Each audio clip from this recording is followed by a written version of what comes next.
Christ Triumphant for September 14th. The reading is entitled, Covetousness and Greed Will Lead to Ruin if Indulged.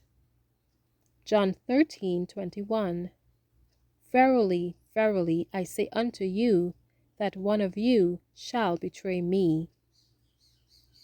The disciples had searched one another's faces closely as they asked, Lord, is it I? Until now, Judas had sat silent, as if unconcerned. Now his silence drew all eyes to him. To escape the scrutiny of the disciples, he nerved himself to ask, as they had done, Master, is it I? Jesus solemnly replied, Thou hast said. Even now, Judas could have acknowledged his guilt, even now broken the spell upon him. Christ was close beside him, ready to aid him. But his pride and the temptation of the enemy were so strong that he had no power to escape from the snare. Instead of casting himself upon the mercy of a compassionate Savior, he braced himself in resistance. The history of Judas presents the sad ending of a life that might have been honored of God. Judas had himself solicited a place in the inner circle of disciples. With great earnestness and apparent sincerity, he declared, Master, I will follow thee whithersoever thou goest.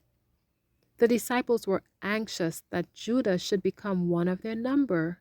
He was a man of commanding appearance, a man of keen discernment and executive ability, and they commended him to Jesus as one who would greatly assist him in his work.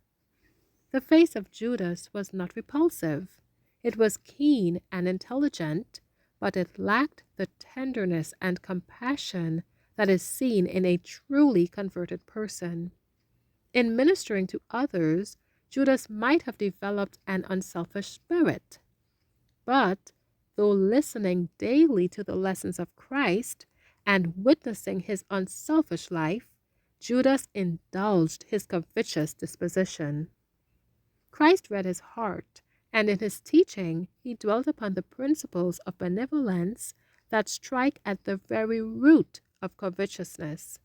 He presented before Judas the heinous character of greed, and many a time the disciple realized that his character had been portrayed and his sin pointed out.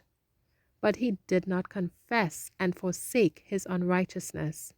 He was self-sufficient, and instead of resisting temptation, he continued to follow his fraudulent practices.